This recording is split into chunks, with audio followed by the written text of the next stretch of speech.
Over a span of a few hours following the Jazz's Yalta conference with star free agent Gordon Hayward at his home in San Diego on Monday afternoon, there was a bit of diversionary relief from all the waiting, the tension for the Jazz and their fans during a game that didn't really matter at the Huntsman Center, getting a first pro glimpse of Donovan Mitchell.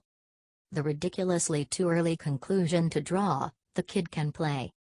Against an assemblage of San Antonio Spur wannabes, the Jazz first-round pick went for 23 points and 5 assists and made it look fairly easy.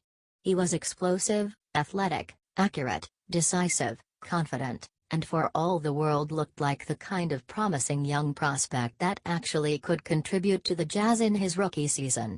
As for his defense, a part of his game he has emphasized in interviews since draft night: "Hey, coach, look at here, I can D up, I do, I can, I will." Mitchell was less than pleased.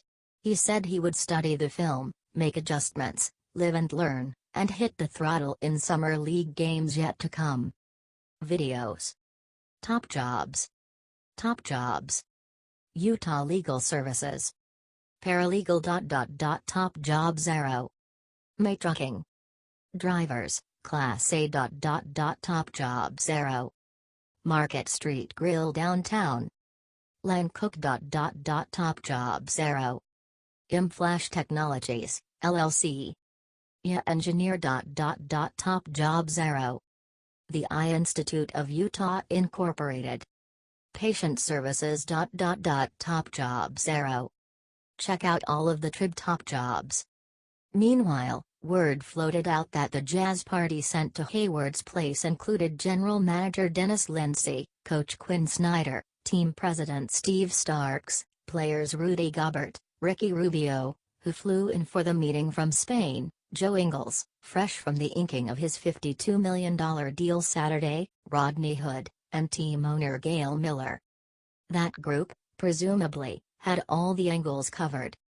Rubio was there to let Hayward know that he, as the Jazz's new starter at point guard, would ensure that the small forward would get the ball, again and again and again, at the spots where Hayward wants it. Gobert was there to remind Hayward that there would be no drop-off in competitive fire, that quite to the contrary, the Jazz would push their climb higher and higher in the seasons ahead in unrelenting fashion, that Gobert would continue to get better, handling things at the defensive end, and that Hayward was just scratching his potential as the main cog in the Jazz's attack. The Warriors, the Rockets, the Spurs, and all the rest of the West be damned. Ingles was there for relationship's sake. Hayward's best friend on the team likely jabbed him in the ribs, pulled a chair out from under him, and laughed at his own jokes at Hayward's expense. He also, without having to come right out and say it, helped the ever-charging forward remember that winning is important and all, but when everything is said and done, it's not just the wins that players look back upon so fondly, it's the friendships that are made, the good times that are had, the laughs that are shared. Who would Hayward laugh with on that other team?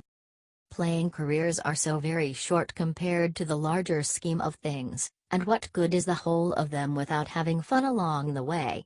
Ingles was the man for that, and Hayward knew that Ingles knew that Hayward knew that Ingles knew it.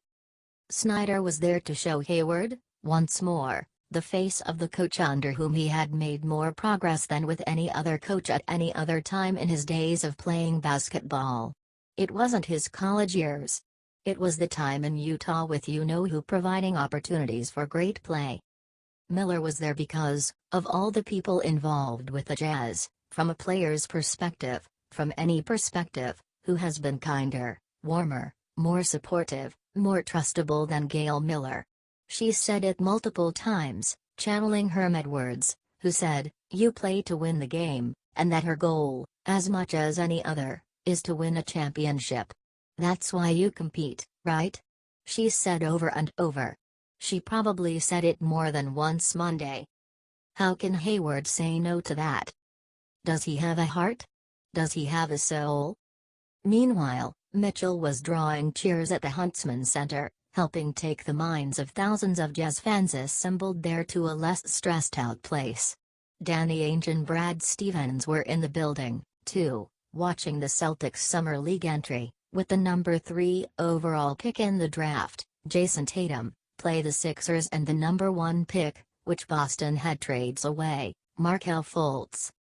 Thing is, Mitchell, at number 13, looked about as good as anyone. And that made the building, at least the part of it filled with Jazz fans, feel a little more at ease, a little more optimistic, come what a day or tomorrow might bring. When Gobert and Rubio, along with Raul Neto, walked into the house near the end of the game, the building took a deep breath and applauded. It was the crowd's first chance to greet Rubio as a member of the Jazz. Nobody yet knows what decision Hayward will settle on. He was